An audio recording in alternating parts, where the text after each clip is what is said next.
I feel like doing something random today. Just endless, shameless sin. Are you there, God? Why don't you answer me? Coming back. Why don't you give me a sign? Yeah, even today, you may walk among us.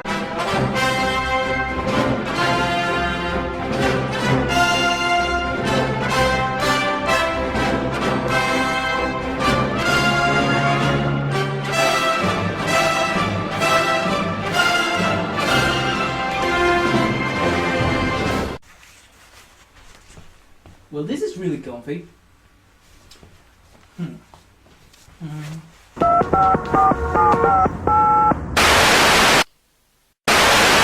Hi, Hagan! Wanna do a review with me?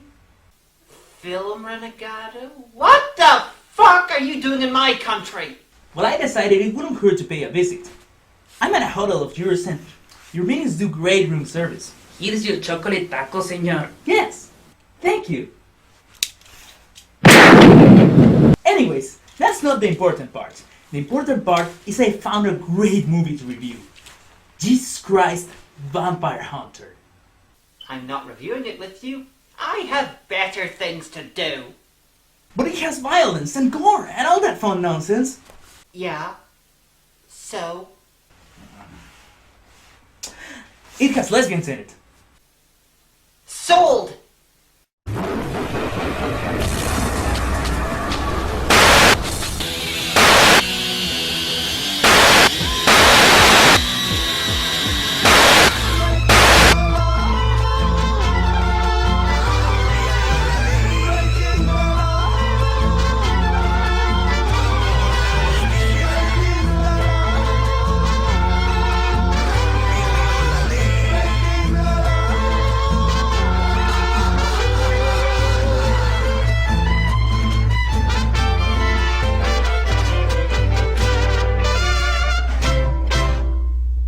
That's right, the title of the movie should be enough to warn you of what is to come. This 2001 Canadian movie explores a concept that should be done more often. Jesus fighting forces of supernatural monsters. Or in this case, vampires. Do you imagine that you are here to witness naught but an hour of flickering fictions? Do you imagine that your lives are not in jeopardy at this very moment? This is the empty house of your soul. Its foundations are built on your childhood, and climbing a lifetime, you may never reach its top floor. Wow, Rasputin dressed as Al Bundy. He's like a twisted game show host, beckoning the audience to see what prizes they could have won. I don't know. He sounds more like if a preacher just combined it with the Ultimate Warrior. This is the empty house of your soul. I am with you all of the days, until the completion of the age. Oh, no. He's inviting us to his house. What kind of horrors could be inside? Oh wait, it's just the intro.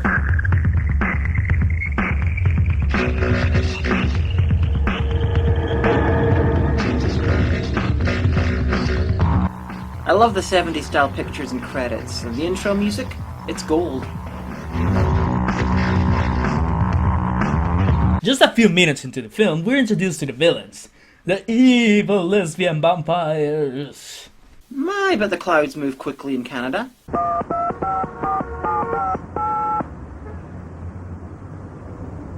Where have all our lesbians gone? You called? I'll just shut up now. The news of lesbians disappearing in Canada runs fast, and it's up to a couple of priests to find a way to solve the situation. One that looks like Phil Lykett from Tin Lizzy, and a punk priest. I don't know if I'm reminded more of the heavy metal monk, or this guy. And the Lord said unto them, Hip-hop hooray, in a Catholic way. Who's in the house? Jesus in the house. Who's in the house? Jesus in the house. They come to the conclusion that Jesus is the only one who can help them. So they go pay him a visit. To the beach. What? And Jesus just happens to be baptizing people on a beach near to where they are. Of course, this makes much more sense than Republican American Jesus. Jesus and the priest can't hear people approaching on a beach. And they also seem to be blind, because look at that. So lesbians are actually really stealthy. That explains why they are so hard to find. The priestess explained to Jesus why they need his help, but he acts peaceful and not wanting to fight, until this happens. My sandcastle! You bastards!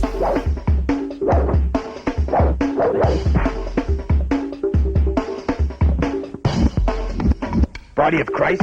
I loved using that move on Street Fighter. Did the priest just vanish during the fight? Oh wait, they teleported back just in time to die, because Jesus can't even kill some fucking vampires easily. The guy's death caused zombies to rise in Jerusalem and he can't even kill a fucking vampire? This Jesus is lame. The last vampire escapes, and Jesus decides to go after her and... never mind, scratch that. He just decides to take a ride in a scooter. Acts, Romans, Corinthians, Galatians, Ephesians, Philippians. Why is Jesus wearing a crash helmet? Oh, I get that they're trying to draw as little attention as possible to the terrible wig, but story-wise, that makes no sense. Well, if he was to get into a crash and die, the movie would only have to wait like, what, 3 days to start all over again? Timothy, Titus, Philemon. So it's no longer recognizably him, and instead, just a guy in the worst Jedi cosplay ever. But tell me, do lame Jedis have random musical numbers? Here I am at my destination. It's to stop this exsanguination. They do if you watch the right things. I am not impressed. If I wanted some Jesus musicals, I'd watch Jesus Christ Superstar. John, Jude. Revelation! When did Jesus pierce his ears? Isn't that sort of thing forbidden in the Bible? Uh-huh. And so was fighting. And looking so lame. Touché. Jesus meets with another priest, who informs him of the situation. Do you suppose that the disappearance of these ladies of Sappho is somehow connected to the fact that these vampires can walk in the daylight? Using woman's skin to walk around in the daylight might sound stupid, and it is, but Ed Gein wore woman's skin to walk in the night. Well, not to walk in the night, he just made a woman's skin suit. Which, although is crazy, is just as stupid. The church can wait a couple of weeks for a new TV. I'll need to buy some wood for stakes.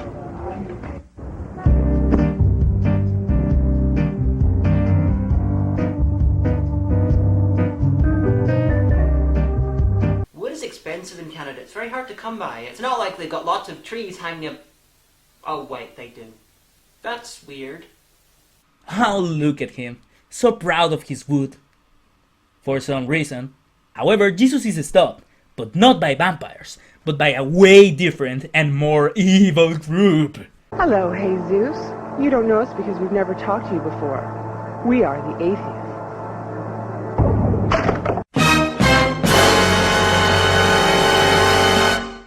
Look, Jesus, we're taking your second coming as down. Consider this the 13th station of the cross. Let's get on with the conversions.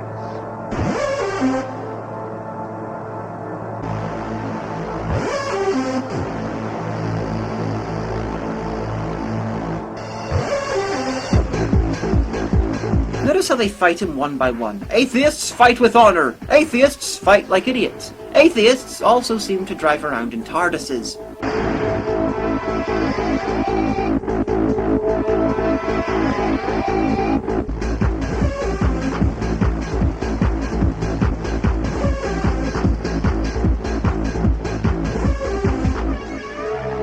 Ay, Dios mío, they're still going! This fight is like the fights in the Battle of the Bone, only less irritating, less long, less accidentally funny, and a little bit less shit. I love how the people who are having the picnic don't give a shit about the fight. I don't believe it.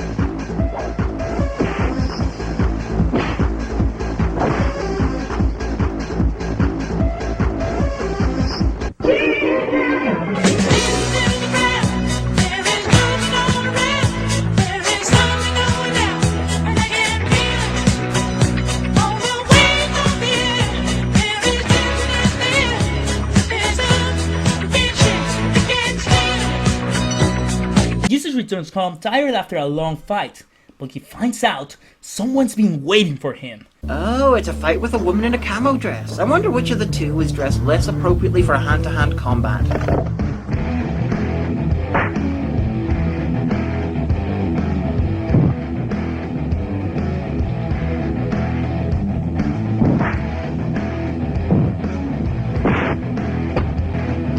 I'm on your side, Rabbi. See? No fangs. I've got just what you need.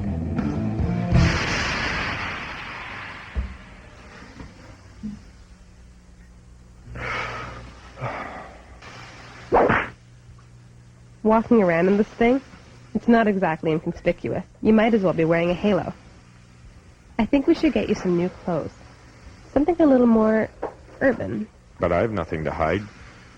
Maybe not, but you sure have a lot to show.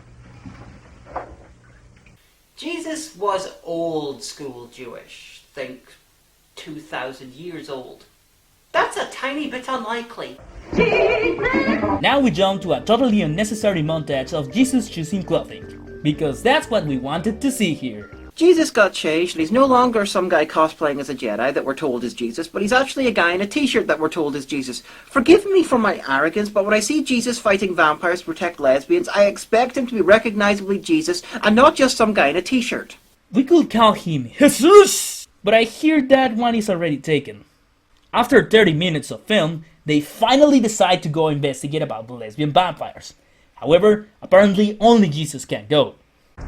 If I'm not back in 5 minutes, call the Pope. I fail to see how the Pope could help you. On the other hand, that would be so hilarious to watch.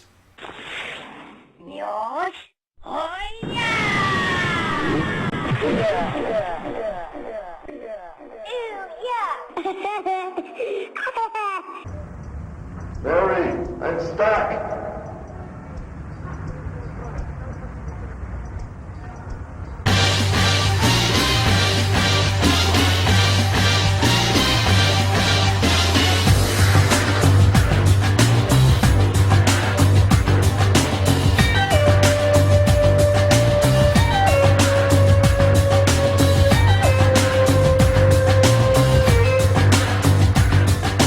Why are the ducks that size anyway? They were built by the architect who builds all the dogs for Hollywood. And the wine is poured out. Yes, yes. Oh look, it's the main villain! A stereotypical sick crazy doctor! The doctor's such a good surgeon, he surgically removed his dialogue from the lip sync. Ooh, the pseudoscience of religion! Mr. Golgotha, Miss Shrek, we're running low on skin. I suggest we harvest another lesbian. You can harvest lesbians? Minions! I've got an idea. 30 minutes or it's free.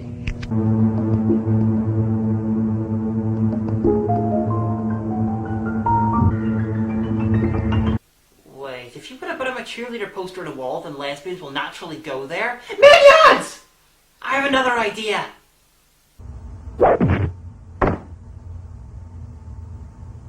You're it.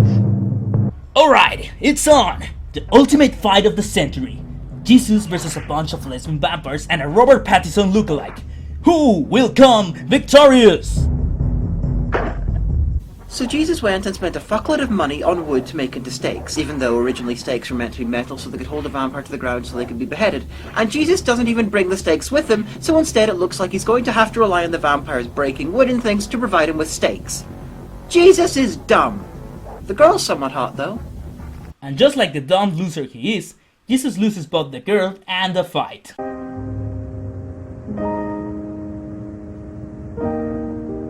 Help me.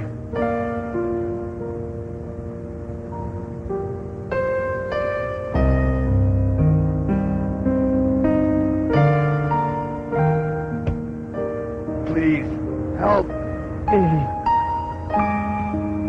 Sorry, mate. My compassion ended at 6 p.m.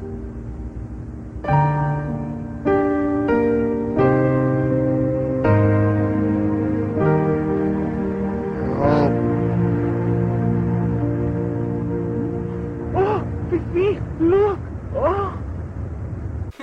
The Good Samaritan. With a drag queen. Although they're not a terribly good drag queen. Of course, the Good Samaritan here and in the Bible would have to go to hell anyway for being the wrong sort of person. You know, not a Christian.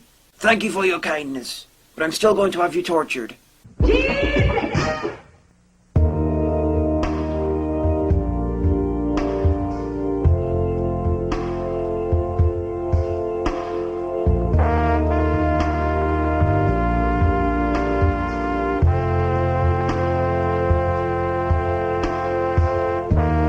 Finally, Jesus makes steaks. In there stand-in for Hooters. Jesus and tits. It's almost as funny as Jesus with tits. I have that on a t-shirt, by the way. Defeated and depressed, Jesus goes back to have a snack. Until this happens. Jesus. Is that you, bowl of cherries? Do bowls of cherries talk, Jesus? No, but badly animated bowls of puppet cherries have been known to. You need help, Jesus. And I have not forsaken you. Oh, it's you, Dad. So what's your advice? Seek out the saint of the wrestling ring, son. He will stand alongside you. And call your mom. She misses you. Who the hell is he talking about anyway? None other than El Santo! Bless you, my child. Santo è venuto.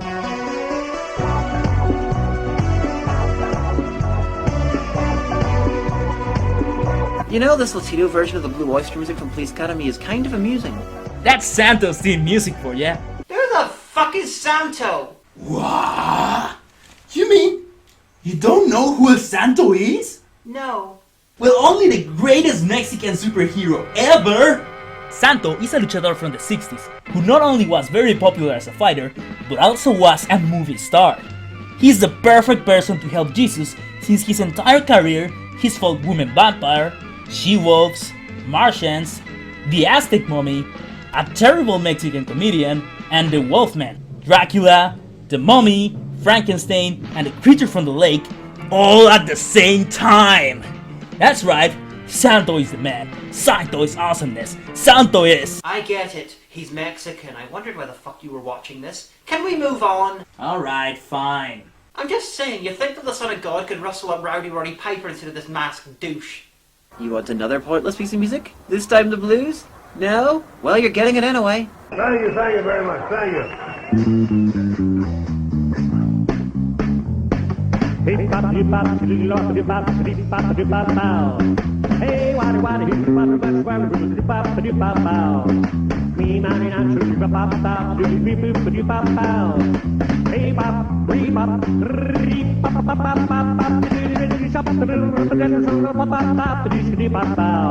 and you're also getting Jesus taking time out from his mission to sing in a gay bar.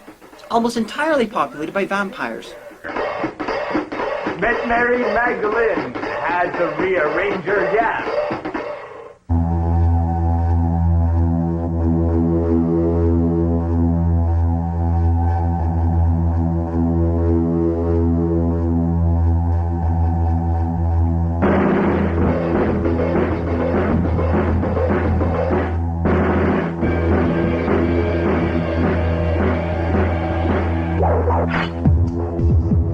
Oh yeah, this is serious business. Santo is going to kick some vampire ass here.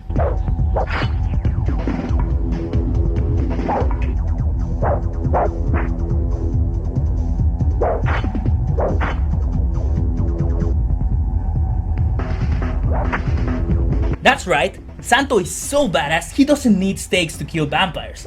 A toothpick is more than enough.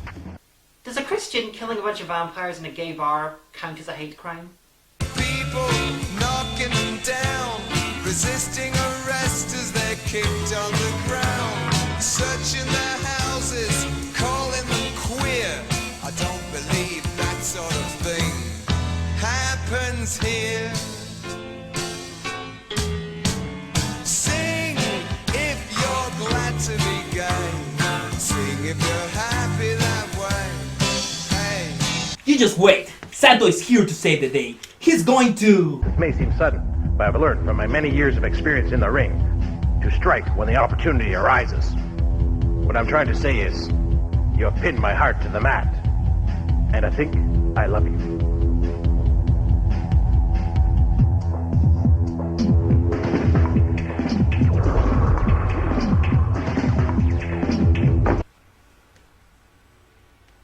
lost because he was distracted by a hot chick.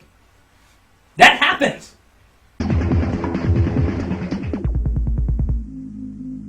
Where is everybody? They split, baby. Oh, random Harvey Feinboy's cameo. Sweet. And now Jesus shaves his head in an effort to look even less like Jesus. Congratulations, movie. At this point, I think it's his ritual to prepare for a fight. I was just wanting to check up on you. Are you keeping busy then, dear? Yeah, Mom. The Virgin Mary talks to Jesus through a statue of herself. It kind of reminds me of the early 90s kids show about the girl whose dad was an alien and would talk to her through a paperweight thing. And no, I don't care about it enough to give you a clip. But I do care. Roll clip. Have a nice birthday? The best. Will I ever see you? Ever? I'm working on it. Believe me. If you would heal your woes and prolong your life, look not here. Hey look! It's Christian Rob Zombie again! But here! Recall ye the words of the Messiah as they are spoken in Luke 4:23. Thin young Alan Moore should yell at mirrors more often. Agreed. Sacrifice is your thing, isn't it? I think you need to go back to Sunday school. My death was never the end of the story. Yeah, you died and then you came back to continue the story. I.e., you were in this film. You might as well point out that you leaving the last location wasn't actually the end of the film. I miss the infinite atheists. You really haven't done anything that they haven't, my lord. You rose from the dead, so did they. You promised eternal life, so did they. But they offer so much more power. You know, he actually has a good point.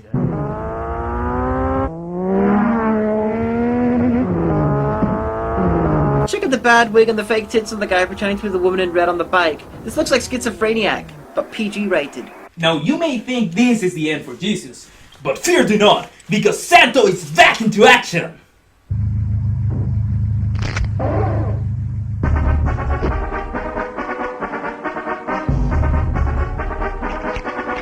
Oh yeah! Santo's teeth are so strong, he can chop metal with them. Are you seriously trying to make Santo the Mexican Chuck Norris? Of course not! I'm not! Given how little I think of Chuck Norris, go ahead. And why is Katie Lang the local news anchor? And who told her there'd be a fight here? And how the fuck is he in two places at once? But you're at the wrecking yard! On TV live! I'm everywhere. Oh yeah? Through the magic of editing, so am I!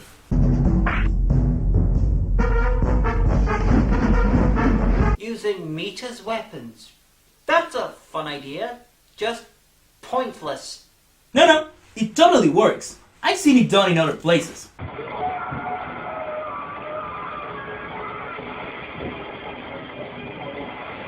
It all seems lost, but Jesus has a last resource. Blasting lights out of his wound? Huh? Why the fuck did he not do that earlier? Why didn't he blind everyone at the crucifixion? And finally, does this mean Jesus has the sun shining out of his ass? Oh, and his t-shirt's fixed again. Through the magic of editing! And then, that's it. What a waste of a fucking brilliant title. This film is 90% shit, 5% great, 5% awesome. It just didn't live up to the possibility and the greatness of the title, but then again, nothing could. Ah, what a brilliant title. If only someone could make a film just as good. I think I agree with you in this one. The camera work and editing is terrible. The acting is shit, and we don't get what we were expecting from such an awesome title. The fight scenes are actually decent and funny, but they are so badly paced you actually get bored of them. At least I did get a few good chuckles out of it, especially with the fights and the presence of the almighty Santo. And of course this guy.